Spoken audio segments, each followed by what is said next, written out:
Yeah. Right. You're connecting me, let me know.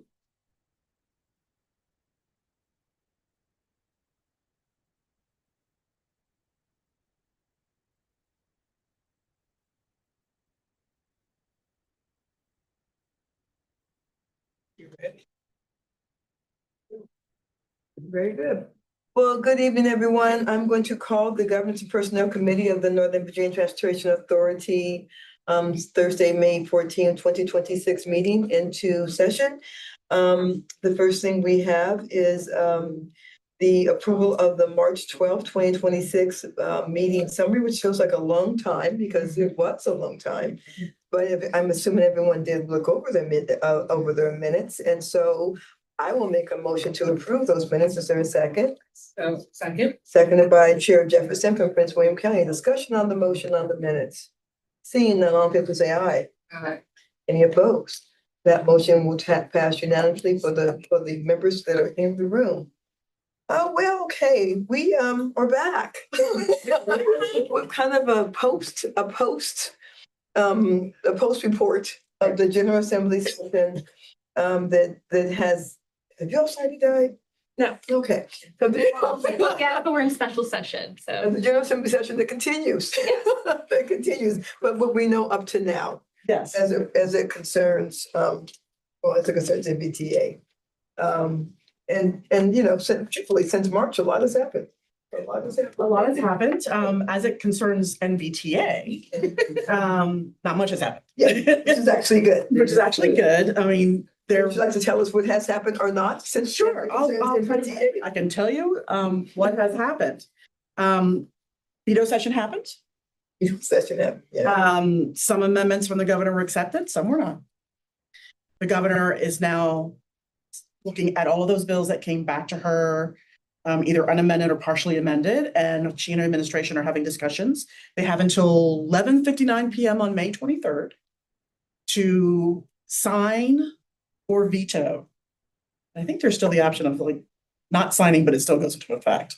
So there's the three things. Yeah. So a lot of folks are waiting to see what that happens because the special session that was convened that last day, veto session, is about the budget.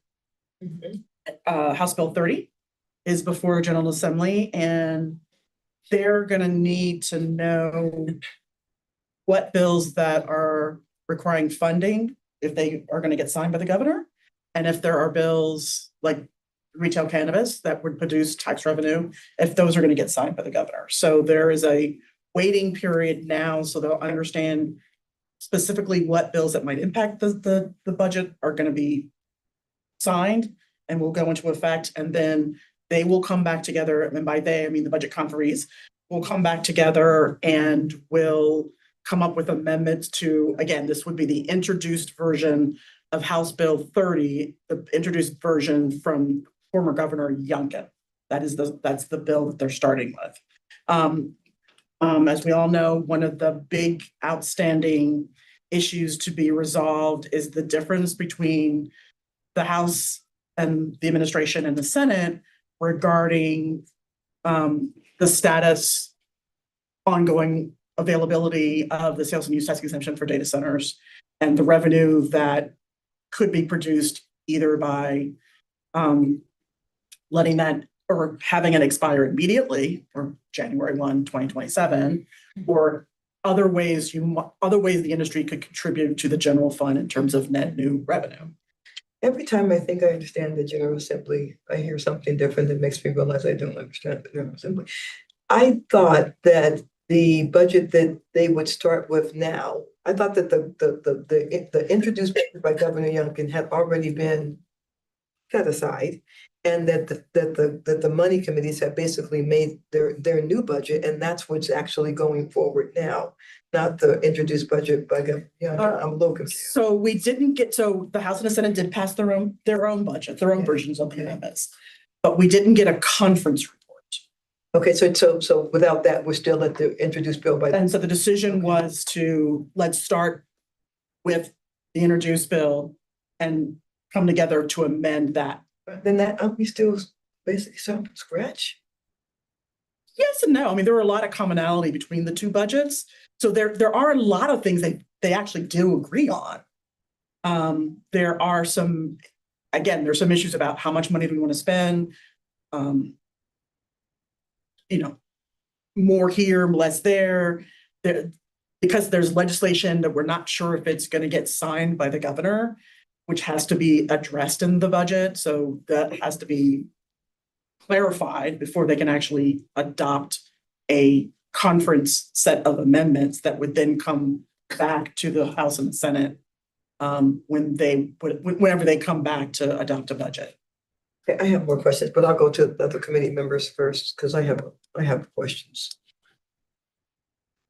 The General Assembly is just always interesting to me. Chair Jeffries, do you have questions? All right, to ask the obvious, I'm sorry, my throat's a little scratchy. What happens if we don't have a budget? I mean, I know that's uncharted territory, but It's uncharted territory, and Maryland absorbs this. Just kidding. again, June 30th is the last day of the current biennium. July 1 is the first day of the amendment. Should there not be adopted plan, we've adopted budget lights, like mini budgets to keep things open. But in Virginia, unlike the federal government, because we fund everything at the same time, you don't have this, like, these agencies stay open and these agencies close. It would stop. But we have been, I mean, to be perfectly honest, we have been here before. We have been here with needing to adopt a biennium budget, and it was done in June. So, that will happen again. We will adopt a budget. I don't have any doubt that we will have a budget by July 1, 2026.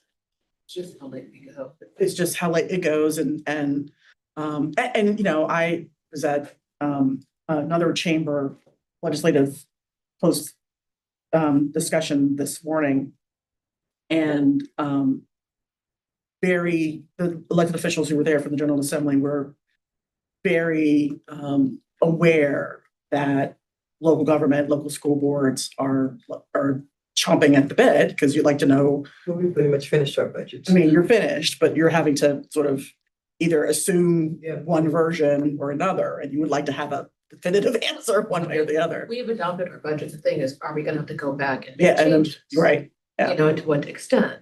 Yeah. So, you know, that's the big thing that everyone's worried about is what's gonna come out of Richmond.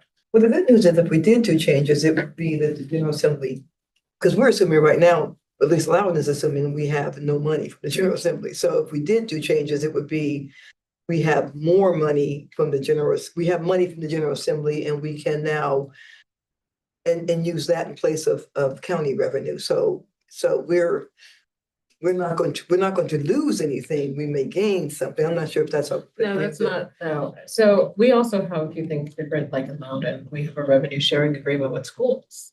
Mhm. So they do, you know, at least Sure we just do. have some certainty. You have a formal revenue sharing with your school, like what we do, because I only thought a couple jurisdictions have When it. you say like, well, we fund the school. Well, you fund the school, but we actually have an agreement that they get so much percent So do we. of our general, okay. So, yeah. And so with that in mind, you know, that's been a discussion among some of the board members and some of the staff. Though I've been board members, school board members, there is a lot of concern. And, you know, we passed our budget thinking that Richmond would have a state budget. So for us, it would be an issue. But again, you're saying there will be a budget. Yeah, this has happened before. I Yeah, they will get a budget. They will, it may be starts and ends, it stutters to get there. Thank you. But they'll get there. It's, you know, we're not gonna do anything to jeopardize our AAA bond rating. Full stop. End of discussion. It is a thing. Congratulations on reaffirming in yours. Thank Yours is you. coming back too. So it will happen. It will happen. It's just a matter of, like I said, in terms of specifics that are in the budget, there's definitely a lot of agreement on what should be in the budget. It's just a few sticky It's points. just a few sticking points, and then in terms of the overall amount of money, Okay. how much you're going to put into specific programs, look at some of the new programs that might coming up. Well, a few sticking points means the Senate's entire budget. because the sticking point is. Yes. So that's a pretty big Without sticking does point. not depend on that. Exactly. Yeah.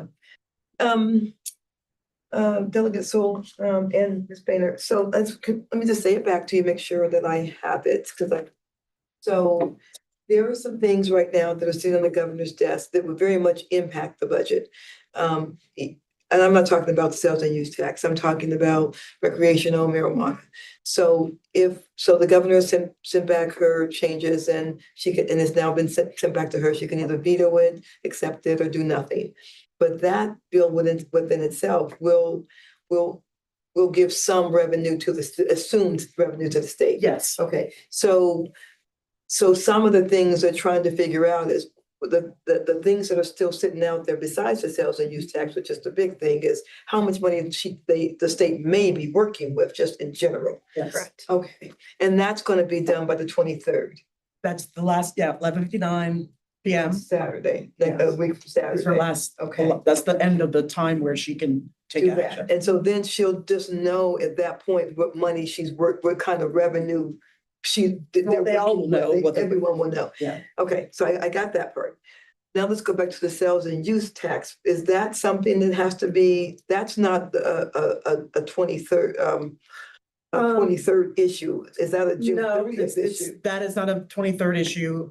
That's a June 30th issue. Yeah. Okay, okay. But my understanding is that Chair Torian and Chair Lucas have had some conversations and have agreed that there will be some net new revenue Sure, at some level sure. that will be available per Yeah. the industry. The governor has discussed or has said the words consumption tax, Yes. which is also what we all know that consumption tax is.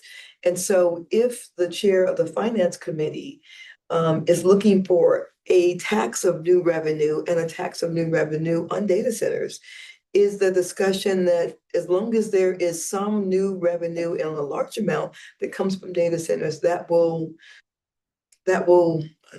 say it, that will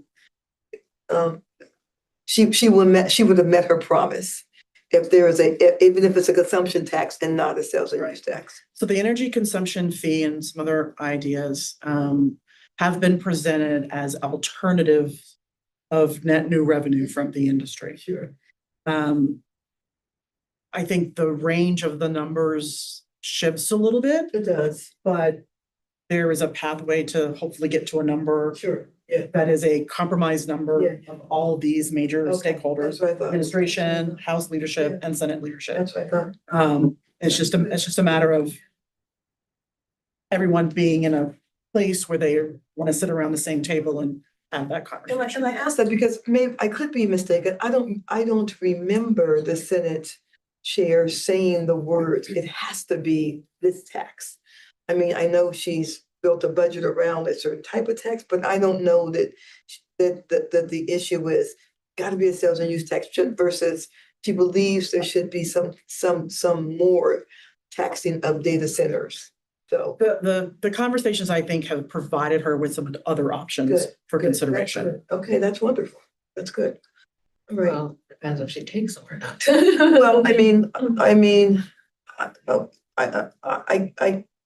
I can't imagine, well, I can't imagine, I would imagine she would, because I think she would be able to fulfill her statements without having the other negative consequences of revenue loss that Chairman Torian has talked about if it's a sales and use tax.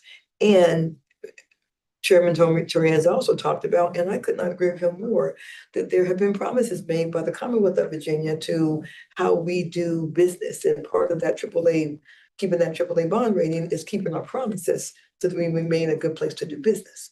So I think Chairman Torian I think he's right on track with those statements. Excellent. So, okay. Wow, okay. Last question.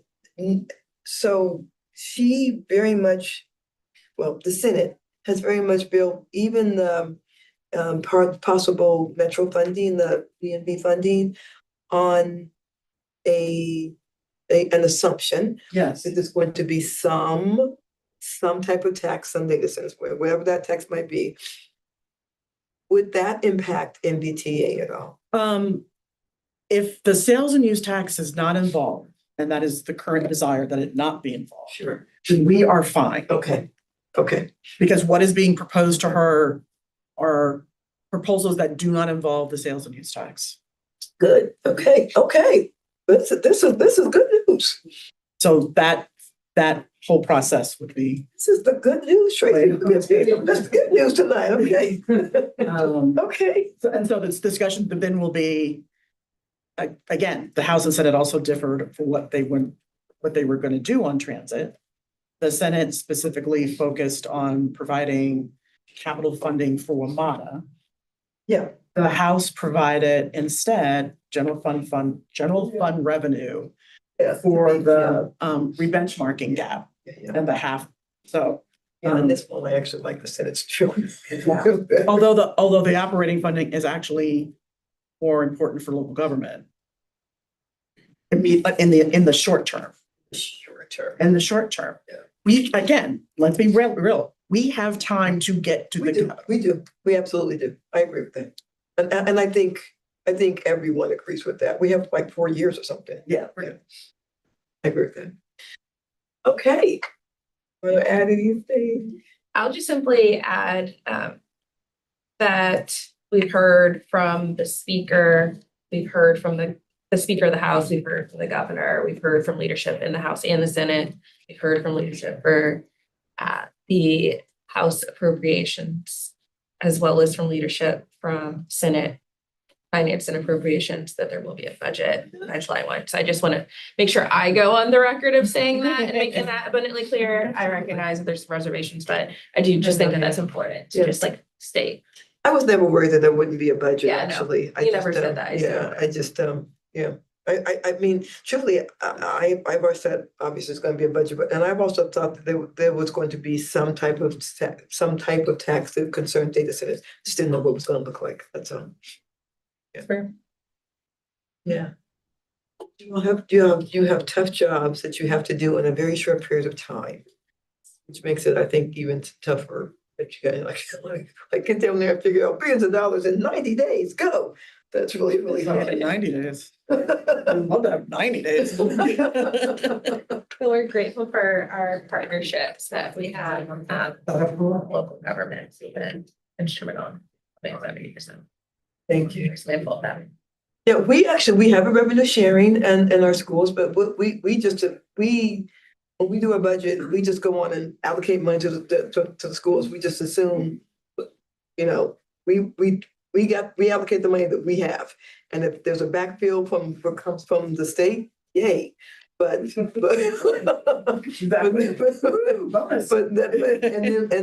then they, you know, we pass it through and then we get it back, and that's how we do that. But yeah. Okay, thank you. That was interesting. And so when did you go back down? I've been down rather frequently. On Monday, I'll be there next day. Your car just takes you there. Exactly. That's the way there. All right, thank you, Ms. Brandon. Anybody else have any other questions? No?